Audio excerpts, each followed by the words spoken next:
Welcome everyone to my channel. तो आज हम हिस्ट्री ऑफ कश्मीर सीरीज़ को कंटिन्यू करेंगे और स्टार्ट करेंगे medieval history of Kashmir. Last lecture से हम ये स्टार्ट कर चुके हैं मेडिवल कश्मीर।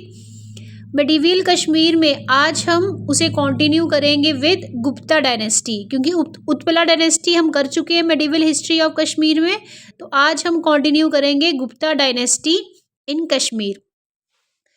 गुप्ता डायनेस्टी से पहले कौन सी डायनेस्टी थी कश्मीर में? उत्पला डायनेस्टी, जो कि हम लास्ट लेक्चर में कर चुके हैं। आप चेक करना प्लेलिस्ट में हिस्ट्री ऑफ कश्मीर में, ठीक है।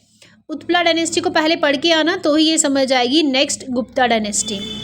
तो उत्पला डायनेस्टी जो कि गुप्ता डायनेस्टी से पहले थी, उसके लास्ट रूलर कौन थे? हमने पढ़ा था लास्ट लेक्चर में, यशका देवा। तो उत्पला डायनेस्टी के लास्ट रूलर जो कि यशका देवा थे, उन्होंने एक क्लर्क रखा था। उनका एक बहुत ट्रस्टवर्दी क्लर्क था पर्वगुप्ता। पर पर्वगुप्ता ने क्या किया, यशका देवा का जो छोटा बच्चा था, दैट इज इन्फेंट था, उसे मार दिया। पर्वगुप्ता किल्ड इन्फेंट संग्राम ऑफ यशका देवा। तो यशका देवा ने जिसे अपना क्लर्क रखा था, उसने ही उसके बच्चे को मार दिया, ठीक है। तो पर्वगुप्ता किल्ड इन्फेंट संग्राम ऑफ यशका देवा, उसके बच्चे को मार दिया। और इसके साथ ही उसने गुप्ता डायनेस्टी को ख़त्म कर दिया। किसने ख़त्म किया? पर्वगुप्ता ने ख़त्म कर दिया। यशका देवा की डायनेस्टी को ख़त्म कर दिया और पर्वगुप्ता बन जाता है अब क्या? फाउंडर ऑफ गुप्ता डायनेस्टी, ठीक है। तो पर्वगुप्ता अब बन जाता है फाउंडर ऑफ गुप्ता डायनेस्टी, जो रूल करता है कश्मीर में ड्यूरिंग 949 AD, ठीक है। अब पर्वगुप्ता के आगे वंश कंटिन्यू होता है और पर्वगुप्ता का बेटा आता है, दैट इज केशम गुप्ता, ठीक है। पर्वगुप्ता फाउंडर थे गुप्ता डायनेस्टी के।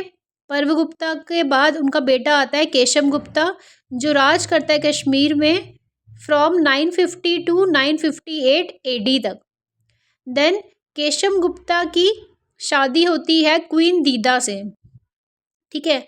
अब ये जो दीदा कौन थी? वेरी वेरी इंपॉर्टेंट नाम है ये हिस्ट्री ऑफ कश्मीर में।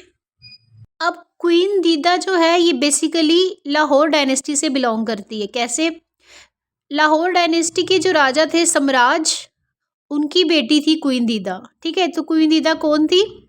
डॉटर ऑफ सम्राज ऑफ लाहौर डायनेस्टी। और क्वीन दीदा से शादी किसने की थी? केशम गुप्ता ने, जो किसके बेटे थे? पर्वगुप्ता के बेटे थे। तो बेसिकली पर्वगुप्ता के बेटे केशम गुप्ता ने शादी की क्वीन दीदा से, जो कि डॉटर थी सम्राज ऑफ लाहौर डायनेस्टी, ठीक है। अभी कश्मीर में गुप्ता डायनेस्टी ही चल रही है, लाहौर डायनेस्टी इसके बाद आएगी, ठीक है। अब ये जो दीदा है, इसके बारे में कुछ इंपॉर्टेंट पॉइंट्स देख लेते हैं एग्जाम पॉइंट ऑफ व्यू से। दीदा को कहा जाता है दीदा खीमा।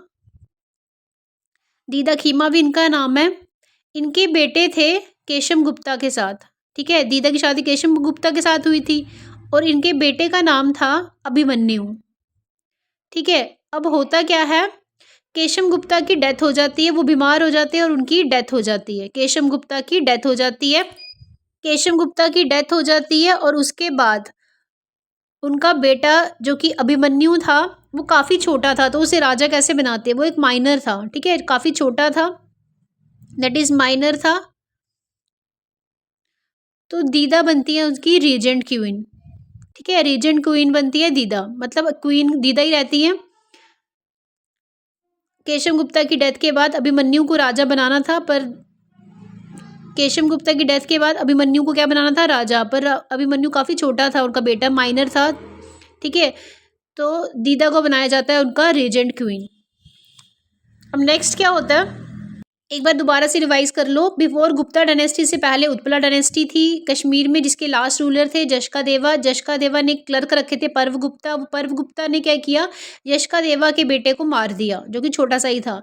इससे स्टार्ट हो जाती है, पर्वगुप्ता के साथ स्टार्ट हो जाती है गुप्ता डायनेस्टी 949 AD में। पर्वगुप्ता के बेटे थे केशम गुप्ता। केशम गुप्ता ने शादी की किससे? दीदा से। दीदा बेसिकली बेटी थी लोहार डायनेस्टी के सम्राज की। अब दीदा को और क्या कहा जाता है? दीदा खीमा। दीदा की शादी हुई केशम गुप्ता से, बेटा था अभिमन्यु जो कि एक माइनर था। तो दीदा को बनाया गया था रीजेंट क्वीन, ठीक है। तो क्वीन दीदा is very important name in the history of Kashmir. Queen Didda से स्टार्ट करते हैं, कुछ इसके इम्पोर्टेंट पॉइंट्स देखते हैं। जिनका बेटा कौन था? अभिमन्यु। अभिमन्यु काफ़ी, तो क्वीन दीदा का जो बेटा अभिमन्यु था, जो एक माइनर था, उसकी भी डेथ हो जाती है। और उसकी डेथ के बाद फर्दर क्वीन दीदा का बेटा अभिमन्यु था, ठीक है, आगे चलकर अभिमन्यु की भी डेथ हो जाती है। तो फर्दर ये डायनेस्टी किससे कंटिन्यू होती है? ये गुप्ता डायनेस्टी फर्दर कंटिन्यू होती है विद नंदी गुप्ता। देन नंदी गुप्ता के बाद आते हैं त्रिभुवन गुप्ता।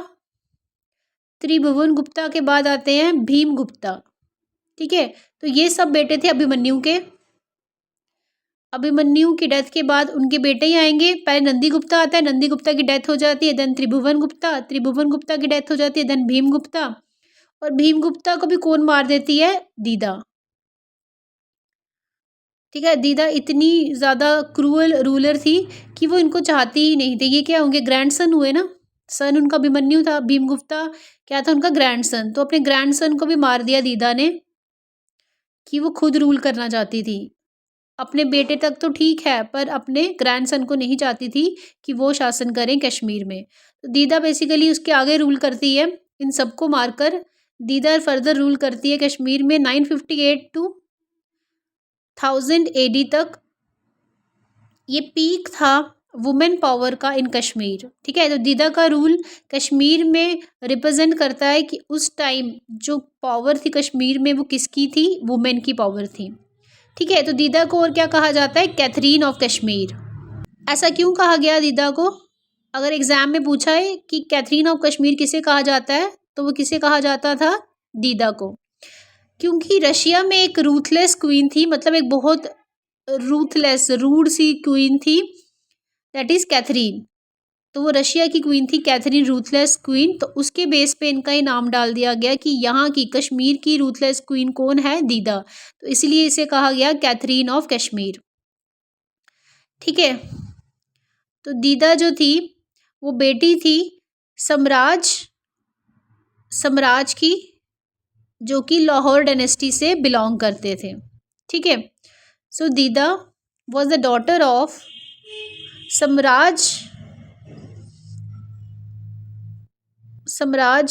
राजा जो थे, उनकी बेटी थी, जो बिलोंग करते थे लाहौर डायनेस्टी से, ठीक है। दीदा काफ़ी खूबसूरत थी, बट दीदा में एक बहुत बड़ी कमी थी कि वो फिजिकली डिसेबल्ड थी। उनके फुट नहीं थे बेसिकली, तो उन्हें कहा जाता था फुटलेस, दैट इज चरणहीन। चरणहीन कहा जाता था दीदा को, ठीक है। एग्जाम पॉइंट ऑफ व्यू से इंपॉर्टेंट है कि चरणहीन किसे कहा जाता था? कश्मीर में किस रूलर को कहा जाता था? तो दीदा को कहा जाता था। और ऐसा किस में लिखा है? राज तरंगिनी बुक, जिसमें हिस्ट्री ऑफ कश्मीर लिखी गई है राज तरंगिनी में, उसमें बताया गया है राज तरंगिनी में दीदा को क्या कहा गया है? चरणहीन, ठीक है। तो क्वीन दीदा जो किसकी बेटी थी? सम्राज ऑफ लाहौर डायनेस्टी। उनका बेटा कौन था? अभिमन्यु। अभिमन्यु की डेथ के बाद नंदी गुप्ता आते हैं, त्रिभुवन गुप्ता आते हैं, भीम गुप्ता आते हैं। इन सबको मार देती है दीदा, जो उनके ग्रैंडसन थे। देन दीदा रूल करती है, जो रिप्रेजेंट करता है वुमेन पावर को कश्मीर में 958 टू 1000 AD तक। दीदा इतनी रूथलेस थी कि उसे क्या कहा जाता था? कैथरीन ऑफ कश्मीर, ठीक है। कैथरीन ऑफ कश्मीर क्यों कहा जाता था? क्योंकि रशिया में एक कैथरीन रूथलेस क्वीन थी, ठीक है। अब दीदा को क्या कहा जाता था राज तरंगिनी में? चरणहीन, ठीक है। फुटलेस थी वो, तो इसलिए उन्हें कहा जाता था चरणहीन। बेटी किसकी थी ये? सम्राज ऑफ लाहौर डायनेस्टी, ठीक है। सम्राज राजा जो थे लाहौर डायनेस्टी की, उनकी बेटी थी। तो दीदा को हम इतने बार क्यों कर रहे हैं? क्योंकि दीदा is very very important ruler in Kashmir. इससे बहुत ज़्यादा एग्जाम पॉइंट ऑफ व्यू से क्वेश्चन आते हैं। तो दीदा के हस्बैंड कौन थे? केशव गुप्ता, याद रखेंगे। और दीदा के बेटे कौन थे? अभिमन्यु। दीदा फिजिकली डिसेबल्ड थी, इनके चरण नहीं थे। तो क्वीन दीदा खूबसूरत तो बहुत थी, बट फिजिकली डिसेबल्ड थी, उनका एक फुट नहीं था, इसलिए उन्हें कहा जाता था फुटलेस, दैट इज चरणहीन। और चरणहीन उन्हें किस बुक में कहा गया है? राज तरंगिनी बुक में, जिसमें हिस्ट्री ऑफ कश्मीर को बताया गया है। ये राज तरंगिनी बुक किसने लिखी थी? कल्हाना ने लिखी थी, ठीक है, जब हिस्ट्री हमारी ख़त्म हो जाएगी कश्मीर की तो हम फिर बुक्स के बारे में करेंगे। अब क्वीन दीदा की एक बड़ी इंपॉर्टेंट हेल्पर थी जो उनकी हेल्प करती थी चलने फिरने में, ठीक है, बाहर घूमने में, सब में हेल्प करती थी, दैट इज़ वल्गा, जिसका नाम क्या था, वल्गा। और क्वीन दीदा ने इस वल्गा के नाम पर एक मठ बनाया जिसे कहा जाता है वल्गा मठ। ठीक है, तो पूछा जाता है कि क्वीन दीदा की हेल्पर कौन थी, तो वल्गा थी, जिसके नाम पर क्वीन दीदा ने वल्गा मठ बनाया था। अब केशव गुप्ता जो हस्बैंड थे किसके, क्वीन दीदा के, उन्हें बेसिकली कहा जाता था क्वीन दीदा का पपेट, क्योंकि क्वीन दीदा से बहुत प्यार करते थे वो, तो हर चीज़ उनकी वो मानते थे। और इसीलिए केशव गुप्ता ने कॉइन्स को मिंट भी करवाया क्वीन दीदा के नाम पर। ठीक है, तो दीदा का नाम कॉइन्स पर भी मिंट करवाया, लिखवाया किसने, केशव गुप्ता ने, जो कि हस्बैंड थे किसके, दीदा के। अब केशव गुप्ता की वाइफ दीदा तो हम पढ़ चुके हैं, ठीक है, जिनका बेटा क्या था, अभिमन्यु। ये इनकी एक वाइफ थी। इनकी एक और वाइफ थी केशव गुप्ता की, वो कौन थी, डॉटर ऑफ फाल्गुना। फाल्गुना एक राजा था, उसकी बेटी थी चंद्रलेखा। ठीक है, तो चंद्रलेखा से शादी की थी केशव गुप्ता ने। तो केशव गुप्ता की बेसिकली दो वाइफ थी, एक दीदा और दूसरी फाल्गुना की बेटी चंद्रलेखा। ठीक है, तो चंद्रलेखा भी वाइफ थी किसकी, केशव गुप्ता की। पहली वाइफ कौन थी, दीदा, सेकेंड वाइफ थी चंद्रलेखा। अब क्या होता है, केशव गुप्ता की डेथ के बाद जो फाल्गुना था, जो पीएम था उस टाइम पर, वो क्या करता है, कश्मीर छोड़कर भाग जाता है पुंछ में। ठीक है, फाल्गुना कश्मीर छोड़कर भाग जाता है पुंछ में केशव गुप्ता की डेथ के बाद। देन क्या होता है, दीदा रूल करती है कश्मीर में फॉर अबाउट 20 ईयर्स तक। फिर उसके बाद दीदा रूल करती है 20 सालों के लिए कश्मीर में, क्योंकि केशव गुप्ता की डेथ हो गई। जो फाल्गुना उस टाइम पीएम था वो भी भाग गया पुंछ में, क्योंकि दीदा का बहुत डर था। ठीक है, क्योंकि वो जानते थे कि दीदा एक रूथलेस क्वीन है जो अपने ग्रैंडसन तो को भी मार सकती है, तो हम क्या ही हैं उसके लिए। ठीक है, और दीदा ने क्या किया, पुंछ से फिर पीएम लेकर आई तुंगा मंगोलियन, एक मंगोलियन पीएम लेके आई पुंछ से, जिसका नाम क्या था, तुंगा। ठीक है, महमूद गजनवी ने भी अटैक किया था कश्मीर में दीदा के टाइम में, बट वो फेल हो गया। ठीक है, दीदा की आर्मी बहुत स्ट्रांग थी, महमूद गजनवी उस पर अटैक तो किया कश्मीर पर वो सक्सेसफुल नहीं रहा। दीदा की पावर थी उसके कुछ फेथफुल मिनिस्टर्स। अब उनके बारे में जानते हैं कि दीदा का शासन इतना स्ट्रांग क्यों था, क्योंकि शासन में कुछ उसके बड़े लॉयल और फेथफुल मिनिस्टर्स थे उसके साथ, जैसे कि कौन कौन से थे। ठीक है, तो क्वीन दीदा की पावर थी उसके फेथफुल मिनिस्टर्स का होना उसके साथ। ठीक है, कुछ अच्छे से लॉयल मिनिस्टर उसके किंगडम में उसके साथ थे, जो उसके किंगडम को इतना स्ट्रांग बनाते थे। तो उनके रॉयल लॉयल मिनिस्टर्स के बारे में पढ़ने से पहले एक बार दोबारा हम इसे रिवाइज करते हैं कि क्वीन दीदा जो थी, उनके हस्बैंड थे केशव गुप्ता, उनका बेटा था अभिमन्यु। ठीक है, ब्यूटीफुल काफ़ी थी पर फिजिकली डिसेबल थी, चरणहीन थी। राज तरंगिणी में उन्हें चरणहीन कहा गया है। राज तरंगिणी बुक लिखी है कल्हाना ने। उनकी एक हेल्पर थी जो उसकी वॉक करने में हेल्प करती थी, जिनका नाम था वल्गा। वल्गा के नाम पे क्वीन दीदा ने वल्गा मठ बनाया। केशव गुप्ता को बेसिकली कहा जाता था पपेट ऑफ क्वीन दीदा, क्योंकि वो उनसे बहुत प्यार करते थे, उनका हर कहा मानते थे। तो उन्होंने क्या किया था, कॉइन्स पे मिंट भी करवा दिया था दीदा को। अब केशव गुप्ता की पहली वाइफ थी दीदा, जिनका बेटा था अभिमन्यु, और दूसरी वाइफ थी चंद्रलेखा, जो कि डॉटर थी किसकी, फाल्गुना की। ठीक है, अब होता क्या है, केशव गुप्ता की डेथ हो जाती है और फाल्गुना जो पीएम थे उस टाइम पुंछ भाग जाते हैं। तो अब दीदा रूल करती है 20 सालों के लिए कश्मीर में।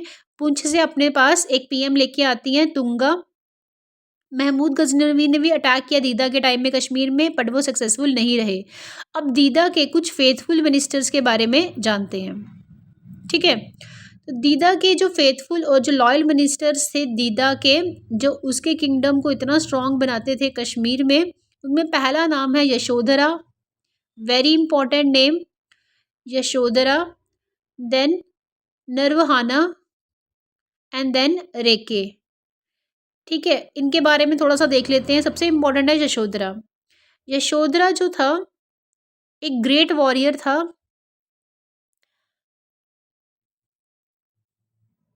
अब यशोधरा को क्या किया दीदा ने, अपने पास के एक किंगडम में एक रूलर था थकाना नाम का एक रूलर था दीदा के नेबरिंग किंगडम में। ठीक है, दीदा के नेबरिंग किंगडम में एक रूलर था थकाना। उसको उस पर विजय प्राप्त करने के लिए यशोधरा को भेजा किसने? दीदा ने। ठीक है, तो बेसिकली यशोधरा को भेजा दीदा ने थकाना रूलर पर अपनी विजय हासिल करने के लिए। यशोधरा ने वो लड़ाई जीत ली। ठीक है, बट उसने क्या किया? थकाना को उसका किंगडम दे दिया। बस जीत ली उसने वो लड़ाई, वो किंगडम जीत लिया, पर थकाना को बोला ठीक है तुम ही राज करो, जीत तो मैंने लिया है। और यशोधरा अब वापिस कहाँ पर? दीदा के पास वापस आता है और एक्सपेक्ट करता है कि मुझे काफ़ी ग्रैंड वेलकम मिलेगा, क्योंकि दीदा बहुत खुश होगी क्योंकि यशोधरा ने उसका काम पूरा किया। ठीक है, तो यशोधरा थकाना को हराकर अपने किंगडम में, दैट इज़ दीदा के किंगडम में वापिस आता है। और वो ये सोच रहा होता है कि दीदा तो बहुत खुश होगी क्योंकि मैंने उसका काम तो पूरा कर दिया। ठीक है, पर दीदा जो थी काफ़ी रूथलेस क्वीन थी। उसको पता चला कि इसकी तो बहुत पावर है। ठीक है, वो चाहती नहीं थी कि उससे पावरफुल भी कोई हो वहाँ पर। उसने क्या किया? इसको भी अरेस्ट कर लिया। ठीक है, तो दीदा ने क्या किया? यशोधरा को अरेस्ट करवा दिया की कोशिश की कि इसको भी मैं अरेस्ट कर लेती हूँ, वरना ये तो मेरे से भी ज़्यादा पावरफुल मुझे लग रहा है, आने वाले टाइम में मुझे ही ना रिप्लेस कर दे। तो दीदा ने क्या किया? Try to arrest him. किसको अरेस्ट करने की कोशिश की? यशोधरा को। बट वो सक्सेसफुल नहीं हो पाए क्योंकि यशोधरा काफ़ी पावरफुल एक वॉरियर था। ठीक है, तो यशोधरा को अरेस्ट करने की कोशिश की दीदा ने, बट वो फेल हो गई। अब क्या हुआ? यशोधरा को तो पता चल गया ना कि मैं तो इसका इतना काम कर कर आया, इतना फेथफुल इसके साथ रहा, पर दीदा ने ये किया मेरे साथ। तो अब यशोधरा क्या करता है? अपने सैनिकों को मिलाकर रिवॉल्ट कर देता है अगेंस्ट दीदा। ठीक है, और अब दीदा की हेल्प जो उसके बाकी 2 मिनिस्टर्स बचे थे, ऊपर देखो नरवाना और रेक, अब वो उसकी हेल्प करेंगे। ठीक है, यशोधरा ने तो उसके अगेंस्ट रिवॉल्ट कर दिया क्योंकि दीदा ने क्या किया? उसी को अरेस्ट करने की कोशिश की। तो अब दीदा की हेल्प करेंगे नरवाना एंड रेक। ठीक है, नरवाना एंड रेक उसकी हेल्प करते हैं और इस रिवॉल्ट को सप्रेस कर देते हैं। जो कौन सा रिवॉल्ट? जो यशोधरा दीदा के अगेंस्ट आंदोलन शुरू करता है, उसको रोकने में कौन हेल्प करते हैं? नरवाना एंड रेक। और इस तरह से ये आंदोलन रुक जाता है। ठीक है, अब नरवाना को उम्मीद हो गई कि दीदा मेरी तारीफ करेगी, पर दीदा इतनी रूथलेस थी, उसने उसको कोई अप्रिसिएशन नहीं दिया, जिससे नरवाना काफ़ी हर्ट हुआ। ठीक है, और उसने क्या कर लिया? सुसाइड कर लिया। ठीक है, नरवाना ने उसके लिए इतना काम किया, पर दीदा ने उसको भी कोई अप्रिसिएशन नहीं दी, उसे इग्नोर किया एंड देन नरवाना सुसाइड। और उसके बाद जो उसका तीसरा मिनिस्टर था रेक, वो भी मर जाता है। ठीक है, तो बेसिकली क्या हुआ? यशोधरा ने रिवॉल्ट किया अगेंस्ट दीदा, दीदा की हेल्प की नरवाना एंड रेक ने, और दोनों ही नरवाना और रेक, नरवाना का सुसाइड हो जाता है क्योंकि दीदा उसे अप्रिशिएट नहीं करती है, और रेक की क्या हो जाती है? डेथ हो जाती है। ठीक है, क्योंकि दीदा उसे अप्रिशिएट नहीं करती है, इग्नोर करती है, और रेक की क्या हो जाती है? डेथ हो जाती है। तो अब कश्मीर पे किसका राज चल रहा है? दीदा का राज चल रहा है। ठीक है, तो दीदा के फेथफुल मिनिस्टर ही उसकी पावर का रीज़न था। यशोधरा, नरवाना एंड रेक। यशोधरा को वो बेचती है नेबरिंग किंगडम में थकाना को जीतने के लिए। वो तो सक्सेसफुल हो जाता है, पर दीदा उसको भी नकार देती है, यशोधरा को भी नकार देती है। अब होता क्या है? दीदा जो थी वो बेसिकली किसकी बेटी थी? सम्राज की। स्टार्टिंग में मैंने आपको बताया था दीदा किसकी बेटी थी? सम्राज राज ऑफ लाहौर डायनेस्टी। अब ये जो सम्राज राज हैं, इनकी एक बेटी थी दीदा, और इनका एक बेटा भी था, उदयराज। ठीक है, दीदा इनकी बेटी थी और उदयराज इनका बेटा था सम्राज के। सम्राज बेसिकली लाहौर डायनेस्टी से बिलोंग करते थे। उदयराज जो था, इनका आगे फर्दर बेटा आता है संग्राम राज। अब दीदा क्या करती है? दीदा के पास ना उनका हस्बैंड रहा, ना उनका बेटा रहा, ना उसके फेथफुल मिनिस्टर्स रहे। तो अब दीदा क्या करती है? अपने भाई के बेटे को, क्योंकि दीदा का भाई लगा ना उदयराज, उसका बेटा कौन था? संग्राम राज। तो संग्राम राज जो कि नेफ्यू था दीदा का, उसे वो थ्रोन दे देती है। ठीक है, तो राजपाट वो किसको दे देती है दीदा? अपने भाई के बेटे को, दैट इज संग्राम राज को दे देती है, जो कि नेफ्यू था दीदा का। अब संग्राम राज बेसिकली किसका बेटा था? उदयराज, और उदयराज किसका बेटा था? सम्राज का, जो कि लाहौर डायनेस्टी से बिलोंग करते थे। इसका मतलब यहाँ से स्टार्ट हो जाएगी लाहौर डायनेस्टी, और संग्राम राज बनेंगे फाउंडर ऑफ लाहौर डायनेस्टी। ठीक है, दीदा ने अल्टीमेटली अपना राजपाट किसे दे दिया? अपने भाई के बेटे को, दैट इज संग्राम राज को, जो कि फाउंडर बनते हैं लाहौर डायनेस्टी के। और संग्राम राज राज करते हैं कश्मीर में फ्रॉम 1003 AD टू 1028 AD तक। ठीक है, फिर सम्राज राज के बाद कौन आता है? हरिराज आता है। हरिराज, संग्राम राज, हम मेन वही करेंगे रूलर जिनका ज़्यादा प्रभाव वहाँ रहा है, या जो एग्ज़ाम पॉइंट ऑफ व्यू से इम्पोर्टेंट है। हर रूलर को पढ़ने की ज़रूरत नहीं है होती है।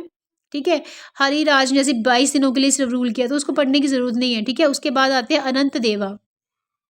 अनंत देवा रूल करते हैं 1028 AD टू 1068 AD तक। पर अनंत देवा की प्रॉब्लम ये थी उनके राजपाट में कि उनके ऑफिसर्स जो थे वो काफ़ी करप्ट थे, जिन्होंने उनका पूरा शासन ही बिगाड़ दिया। ठीक है, अनंत देवा खुद तो अच्छे रूलर थे, पर उनके ऑफिसर्स काफ़ी करप्ट थे, जिन्होंने उनका रूल ही पूरा रियून कर दिया। देन अनंत देवा का बेटा आता है कलाशा, जिसे कहा जाता है राणा द्वितीय। ठीक है, कलाशा किसका बेटा था? अनंत देवा का बेटा आता है कलाशा, जिसे कहा जाता है राणा द्वितीय।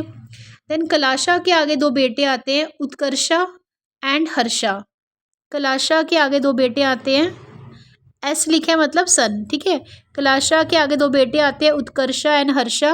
उत्कर्षा की डेथ हो जाती है, और हर्षा जो है ये इंपॉर्टेंट रूलर हैं। ये रूल करते हैं 1089 टू 1101 AD तक। ठीक है, अब हर्षा इंपॉर्टेंट क्यों? क्योंकि हर्षा के टाइम में ही कश्मीर में फ्लड फेमाइन आ गया था। ठीक है, तो पूछते हैं फ्लड और फेमाइन कश्मीर में किसके टाइम में आया था? तो हर्षा रूलर के टाइम में आया था। हर्षा के आगे दो बेटे थे, उच्चसला एंड सुसला। ठीक है, हर्षा के आगे दो बेटे थे, उच्चसला एंड सुसला। और हर्षा के टाइम में, जब हर्षा रूलर थे कश्मीर में, उनके टाइम में कश्मीर में काफ़ी फ्लड्स फेमाइंस आ गए। ठीक है, काफ़ी भुखमरी फैल गई कश्मीर में, किसके टाइम में? हर्षा के टाइम में। तो हर्षा जो थे लाहौर डायनेस्टी ही अभी चल रही है। ठीक है, तो लाहौर डायनेस्टी चल रही है जिसमें हर्षा रूलर हैं, और हर्षा के टाइम में फ्लड और फेमाइन आ जाता है कश्मीर में, जिनकी और दो बेटे थे, उच्चसला एंड सुसला। तो सम्राज राज की बेटी थी दीदा, बेटा था उदयराज। उदयराज का आगे बेटा था संग्राम राज। दीदा जो है अपना राजपाट सारा त्याग देती है, और किसको दे देती है? संग्राम राज अपने नेफ्यू को दे देती है। ठीक है, अब ये जो संग्राम राज है ये बनते हैं founder of Lahore dynasty from 1003 to 1028 AD। संग्राम राज के बाद आते हैं हरिराज, देन अनंत देवा 1028 टू 1068 AD। इसके ऑफिसर्स काफ़ी करप्ट थे, जो इसका पूरा राजपाट को ही ख़राब कर देते हैं, अनंत देवा का राजपाट को ख़राब कर देते हैं। अनंत देवा का बेटा आता है कलशा, उनके दो बेटे आते हैं उत्कर्ष एंड हर्षा। उत्कर्ष की डेथ हो गई। देन हर्षा रूल कर रहा है कश्मीर में, जिसके दो बेटे हैं, उच्चसला एंड सुसला। हर्षा रूल करता है 1089 टू 1100 AD तक। हर्षा के टाइम में कश्मीर में भुखमरी फैल जाती है, क्योंकि वहाँ फ्लड आ जाता है। ठीक है, बाढ़ आ जाती है, फ्लड आ गया, तो वहाँ भुखमरी फैल गई है। ठीक है, तो पूछते हैं, ये एग्जाम पॉइंट ऑफ व्यू से इंपॉर्टेंट है कि हर्षा के टाइम में आया था फ्लड एंड फेमाइन इन कश्मीर। तो हर्षा जिसके टाइम में फ्लड एंड फेमाइन आ रहा है कश्मीर में, वो किस डायनेस्टी से बिलोंग करता है? ये पूछते हैं लाहौर डायनेस्टी से। ठीक है, क्योंकि लाहौर डायनेस्टी अभी कंटिन्यू है, वही चल रही है। तो लाहौर डायनेस्टी में हर्षा के बाद आते हैं जयसिम्हा। ठीक है, तो लाहौर डायनेस्टी में हर्षा के बाद कौन आते हैं? जयसिम्हा, जो रूल करते हैं कश्मीर में फ्रॉम 1128 AD टू 1149 AD तक। ठीक है, हर्षा के बाद जयसिम्हा रूल कर रहे हैं लाहौर डायनेस्टी में फ्रॉम 1128 AD टू 1149 AD तक। ठीक है, अब जो कल्हाना है जिन्होंने राज तरंगिणी बुक लिखी हुई है, वेरी इंपॉर्टेंट पॉइंट, जो कल्हाना है जिन्होंने राज तरंगिणी बुक लिखी हुई है, वो कश्मीर में रह रही थी। ये पूछते हैं किसके रेन में, किसके राजपाट में रह रही थी? जयसिम्हा के रेन में। तो जयसिम्हा जो कि लाहौर डायनेस्टी से बिलोंग करते हैं, उसके रेन में कल्हाना कश्मीर में रह रही थी, जिन्होंने क्या लिखी है, Rajatarangini. Very important book regarding history of Kashmir. Next आते हैं जयसीमा के बाद last ruler of Lahore dynasty के कौन से आते हैं, वनीता देवा। ठीक है, वनीता देवा है हमारे पास कौन, last ruler of Lahore dynasty, जिनकी डेथ होती है 1171 एडी में। ठीक है, 1171 एडी में किसकी डेथ होती है, वनीता देवा की, जो कि लास्ट रूलर थे लाहौर डायनेस्टी के। तो इसके साथ लाहौर डायनेस्टी हमारी यहाँ खत्म होती है। ठीक है, इसके बाद की डायनेस्टी हम नेक्स्ट लेक्चर में कंटिन्यू करेंगे। Thanks for watching. अगर आपके लिए हेल्पफुल है तो kindly subscribe to my channel.